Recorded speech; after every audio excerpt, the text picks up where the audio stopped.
Salut à tous, Jérémy Rioux, entraîneur de l'équipe de football Les Guerriers.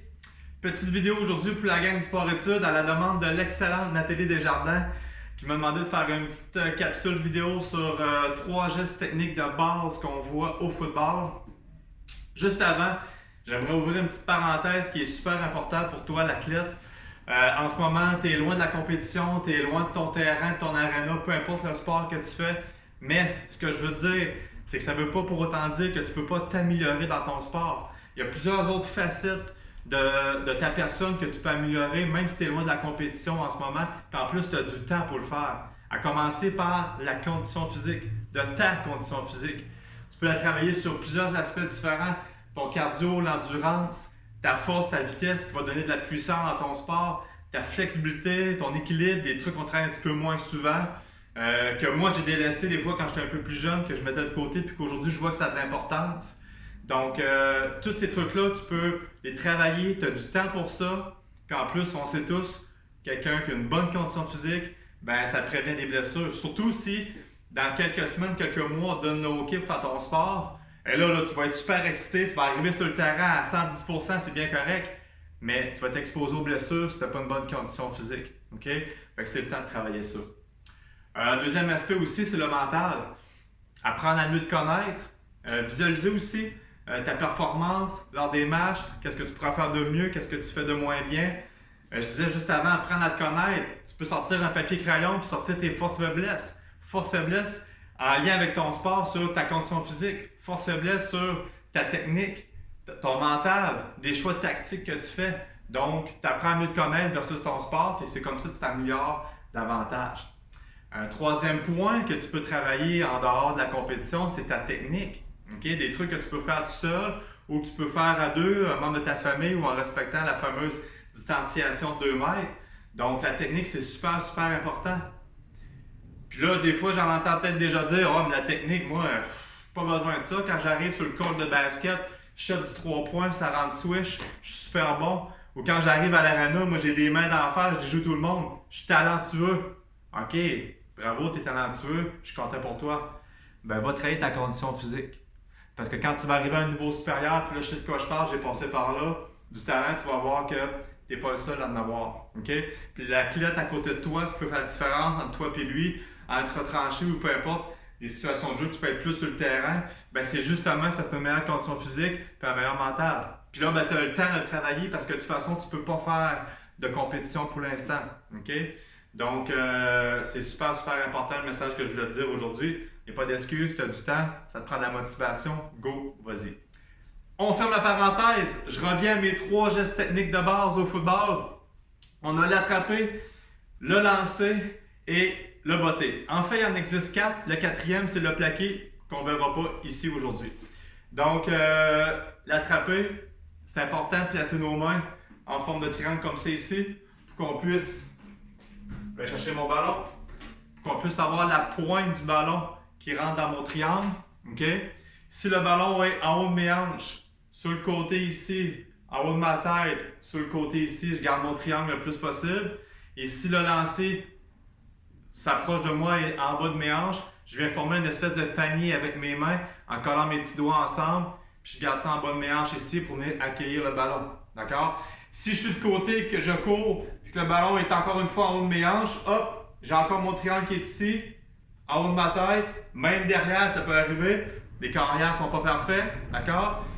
Et si le ballon, encore une fois, est en bas de mes hanches, je viens de coller mes petits doigts ensemble pour faire une espèce de panier pour attraper le ballon. Donc, c'est cette façon-là qu'on attrape un ballon de football. Le lancer. Pour le lancer, d'abord, pour placer tes doigts sur le ballon, on a des lacets sur ce ballon-là. On va s'en servir. Je vais faire une démo pour les droitiers, même si je suis gaucher. On y va que la majorité. Donc, tu viens placer idéalement, ok? C'est pas universel, c'est pas pareil pour tous. Chacun a sa petite méthode. Mais de façon générale, tu viens placer les 3 doigts qui sont ici, d'accord, sur les lacets. Je sais pas si tu vois bien. À ce qu'il y a juste 2 doigts qui touchent pas au lacet. Mon index qui est ici et le pouce qui est juste en dessous, d'accord? Donc, la main est un petit peu reculée du ballon quand tu lances vers ta direction. Il ne faut pas placer la main au centre du ballon comme c'est ici, comme des fois je peux voir là, chez certains débutants. Donc, ce qui est important quand tu vas faire ta passe, quand tu vas lancer, c'est que ton poignet reste assez rigide comme ça. Il ne faut pas casser le poignet quand on vient lancer le ballon de football. Donc, on va lancer de façon linéaire comme ça. OK?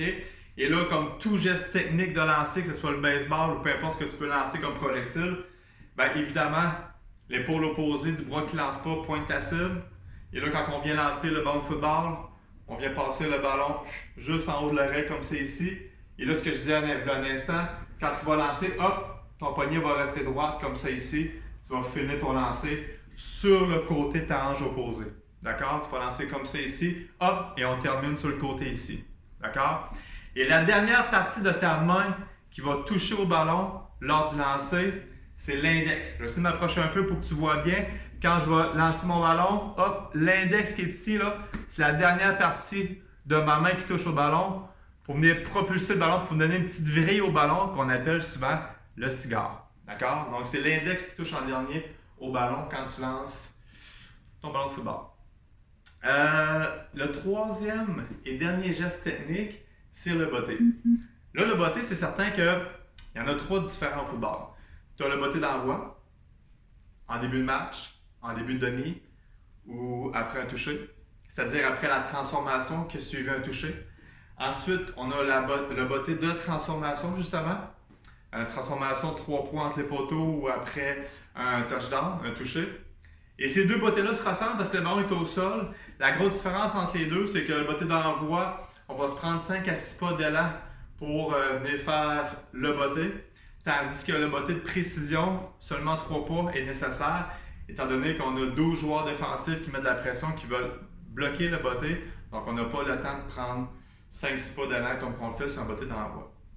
Mais le botté qu'on va voir ensemble aujourd'hui, c'est le troisième, c'est le botté de dégagement. Le botté de dégagement, quand on ne réussit pas à avoir notre premier essai, après 4 essais, on doit dégager le ballon à l'équipe adverse. Lui, il est un peu différent. Il ressemble un peu à un botté d'un gardien de but quand il a le ballon dans les mains, finalement.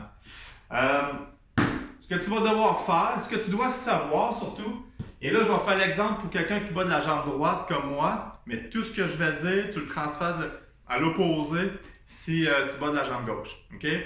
Donc, si tu bats de la jambe droite, tu dois mettre, là, je ne sais pas si tu me vois bien, ta jambe gauche en avant. Okay? La jambe qui ne botte pas est en avant d'abord. Tu es comme en split step devant-derrière. Et tu vas faire 3 pas avant de botter. Et là, tu as un snapper qui va t'envoyer le ballon, qui fait la remise en jeu. Toi, tu places tes mains comme un corps arrière ici. Quand tu vas recevoir le ballon, hop, tu le laisses devant toi ici. Tu ne plies pas les coudes, tu le laisses devant toi ici. Idéalement, les lacets vers le haut pour ne pas botter sur les lacets.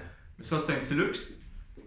Donc, toujours ma jambe gauche en avant si je bats de la jambe droite. Je reçois mon ballon après la mise en jeu de mon centre arrière. Et là, je vais faire un pas, un deuxième. Puis quand je vais arriver au troisième, là, je vais faire mon botté. Quand tu fais ton botté, super important, le ballon est toujours devant toi. Tu as les bras presque tendus au complet. Et quand tu arrives pour botter, tu fais juste lâcher le ballon et tu fais ton botté avec ta jambe dominante. C'est important de ne pas lancer le ballon dans les airs parce que là, ça va être plus difficile d'avoir un bon botté étant donné qu'on va être tout croche. Si ton lancer il est croche, donc ça apporte plus de difficultés, tu fais tout simplement laisser tomber ton ballon au sol vis-à-vis ta jambe qui botte. Un peu vers la droite, c'est ta jambe droite. Puis après ça, tu fais ton botté. Ce qui serait bien aussi quand tu fais le botté, c'est que tu fasses un petit saut dans les airs pour avoir plus de puissance, pour avoir plus de distance finalement.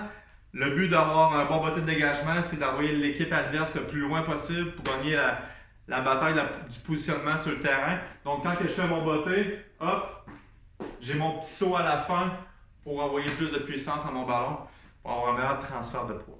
Donc, ça résume rapidement les 3 gestes techniques de base au football que tu peux pratiquer à la maison.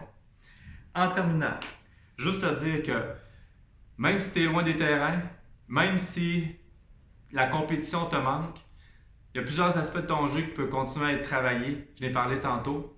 Tout ce que tu as besoin, c'est de la motivation. Puis ça, il y a seulement toi qui peux en trouver. Donc, trouve ta motivation, vas-y, va traiter ta condition physique, ton mental, ta technique. Profite-en pour faire d'autres sports qui sont permis. Parce que si tu deviens quelqu'un qui est multisport puis qu'on te qualifie comme un sportif qui est multisport, laisse-moi te dire que c'est une très belle qualité. Donc, Au nom de tous les entraîneurs des guerriers, je te souhaite bon entraînement.